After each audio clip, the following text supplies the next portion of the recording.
guest, Ms Joreen Sykes, talking about her book 4 a.m. And so before I left on break, I said that we were going to talk about the excerpt that I read. It was from the viewpoint of a mother who lost her son and what she was saying she doesn't want to hear. Can you explain that part? Because I thought that was as real as it gets on Real Talk Natasha. I added that piece because all throughout, especially that first year, the first 2 years, people would come to me, they would say, I understand how you feel. And deep down, no, you don't. What is it you think you understand? Or they would say, oh, my son is with God now. He needs to be here with me. You may think he's in a better place, but I want my son with me. Mm-hmm.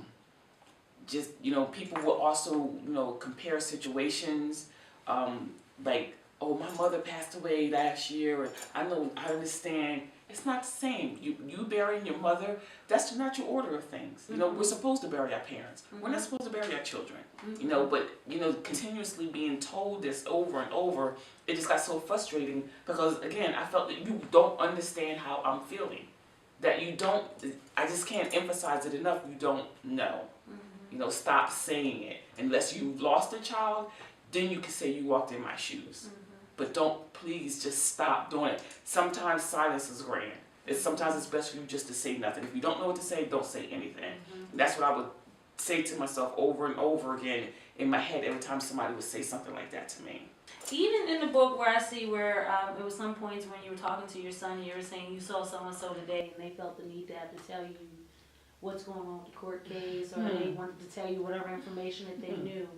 How did you feel when they were doing that? Because I knew what you said in the book, but how did you feel when they were doing that? Yeah, people that knew him, that knew me, but I didn't really know them, they would say to me, oh, I heard such and such a story that this happened and that happened. I said, well, if that's what you heard, go tell the police. Why are you telling me? What benefit is it going to do me? Go tell the police. What am I supposed to do with that information other than opening up the pain? Yeah. Like reminding you. Yeah. Over and over again, even down to a hug. Yeah. What did that do to you? Yeah, that's a trigger for a lot of people. Mm-hmm. That's over stimuli, to be hugged. I would rather, can I hug you?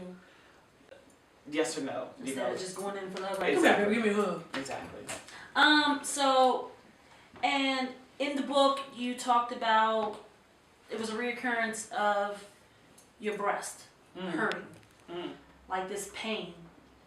And I found it interesting how you described the pain and why you believed it was happening. And I believe it was probably the same thing, you on the same track. Mm-hmm. Can you explain about that? The first couple, like I said, the first 6 months, more than just my body aching, my breast hurt. And when I remember what it felt like after I had my son, after I had both my sons, how your breast would lactate and it would be hard and painful. Mm-hmm. That's what I felt all over again. It hurt to touch them, it hurt to lay on them. It was just really, really painful. And so you feel like that was your body telling me, I was trying to let go of my son, even though I didn't want it to. But I really feel that that's what it was. My body is just saying, okay, time to cut the cord, let him go. That's hard. Yeah. That's hard. Okay, and so in the book, you talked about the perpetrator's parent writing something. Yeah, right after court. And what happened in court? I don't want you to give away the whole book, but well, in court, I don't really remember a lot of it other than what I wrote. I was just so, devastated over the whole thing. I couldn't even give my impact statement because when it was time for me to get up, it was like my feet just froze. Mm-hmm. I just could not move. So my attorney, read my impact statement for me. But right after court was over, they only got 20 years, by the way, which is basically a slap on the wrist. She made a comment about how she didn't appreciate the fact that I said in the beginning of my impact statement that I hated her son. And what other feeling was there for me to feel? Mm-hmm. He took my life. He took my son. He killed my son. He not only gave him a death sentence, he gave me a death sentence as well. That's how I felt. Why should I not have those feelings? She made mention about the organization that I had started, the foundation that I had started in honor of my son, and what she thought my foundation was supposed to represent. And again, I had to correct her on that. My foundation is so that other parents, including her, don't have to go through what I went through, but it doesn't mean that I'm not entitled to my feelings. So, and even though I did not send her the letter, it was enough for me just to get it off my chest. It's therapeutic. And yeah. Has writing been therapeutic for you? Again, it was just a way for me to scream and vent. I think talking about it now is more therapeutic than it was for me to write the book. Wow, that's a mouthful right there. Yeah. As I'm sitting here just looking at this book, y'all really need to go out and y'all need to get this book. Y'all need to contact Ms. Joreen. Y'all need to get this book. It's here. This book is here, 4 a.m. I'm just at a loss of words right now because reading the whole book, and I really don't want you to give away the whole book in this because I want people to buy it and I want them to read it and feel the way I felt. Those emotions. It was like taking a roller coaster ride with you throughout. You had good days, and then you had really bad days, and then you had really bad days, and really bad days, and you had some somewhat good days, but it was a roller coaster within them 2 years. Going. I think also that, one of the after the 2 years why I decided to put the book out was one, so that those people who don't know what to say can figure out what not to say. Those people who say the wrong things, they need to realize, oh, that what I'm about to say might be hurtful to that person. But more importantly, I want our youth to be able to read this book and say, okay, that could be my mom. That could be my mom writing this book about me. Let me think twice. And has any other mothers that have lost their sons reached out to you? I got a phone call today from a young lady that lives in Pennsgrove, and she was just thrilled that she had the book. She also had lost her son, and she almost brought me to tears because she was like, "Thank you for writing this book." Wow. She said some of the things that are in the book, I thought that I was the only one. Which is basically what I thought when I was writing, because I felt that nobody understood me. That's why I was talking to my son, because he would be the one and only person that I know would understand me. So she was, she called me up today. We talked for a good 2 hours. Wow. And she was just so thankful that she got a hold of it. That is so awesome. So you're just touching. So my book, basically, that's my one. That's my one. Wow. My job is done. I reached my one. All right. I'm telling you, you done reached more than one people. That was in proper English. Not more than one people, more than one person. Yeah. Okay, so if you had any final words for my viewers, what would you say to them about your book? What would you say to them, period? And then we're going to get into where they can get your book. These are my feelings. The real emotions, the true emotions. Don't take offense if it's something in there that you felt that you might have done. Even if you know me personally, don't feel it's something that you felt that you might have done that offended me. Again, I was caught in my own feelings, as most parents in my situation are. Again, it's just for you to just understand what a parent who has lost a child goes through. If my book helps you to understand that, then my job is done. I just want to thank you so much for coming on. Where can everyone find you? Where can they find your book at? They can get in touch with me on Facebook. They can go to my website, which is JoreenSykes.com. My book is available at Amazon and theend.com as well. All right, okay, and one last thing. Sure. What's going on with the foundation? Actually, one of the things that we were working on, that we're about to work on, is eventually starting a ethics school, because I think you should start young with learning conflict resolution, and it starts with age 2.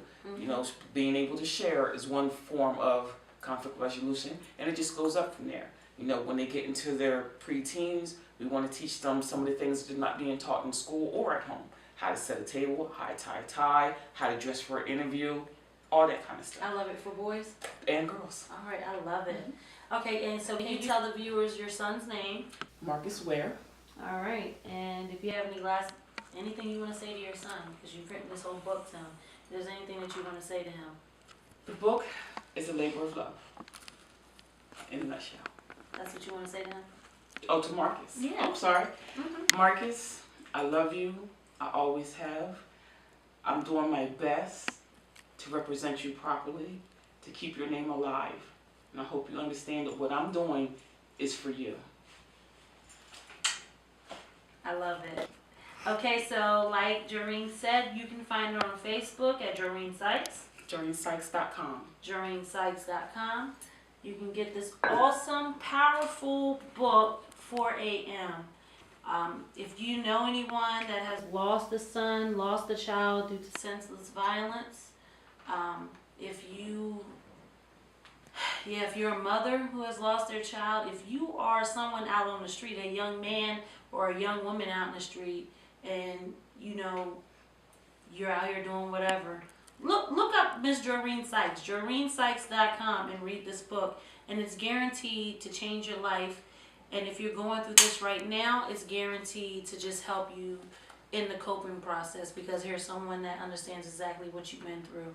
And you can also reach her on Facebook. Yes. You can reach her on Facebook. I'm pretty sure she's open to all inboxes if you have any questions for her. 4 a.m. And this is to her son, Marcus. So I just want to thank you so much for coming on my show. I thank you so much for blessing me with this book. I'm going to have my kids read it because they need to.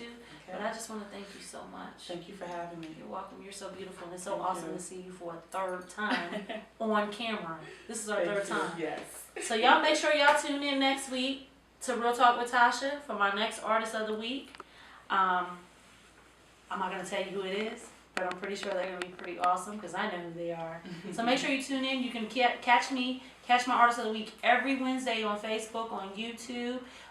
Go to Instagram, go to Twitter, Real Talk with Tasha, Real Talk with Tosh. Natasha Sims, that's my regular page. And you can email me at realtalkw_tasha@yahoo.com. Go to my website, realtalkwithtasha.com, or you can email me at mpsims@yahoo.com. If you want to be an artist and you think that you got what it takes to be an Artist of the Week, whether it's writing a book, painting, spoken word, singing, rapping, let me know and I can talk to you and you can come on. I'm open to everyone. And stay tuned for my shows coming out 2016 Real Talk with Tasha. And I'm out.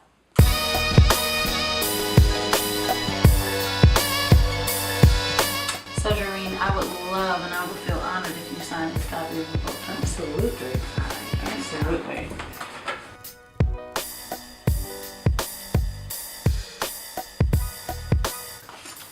There you go. Thank you so You're much. welcome. All right, thank you so much. That's good. I would tell you what she wrote, but I'm not. This is good. Thank you so much. I appreciate it. Thanks for having me again. You're welcome. Thank you for agreeing. Yeah.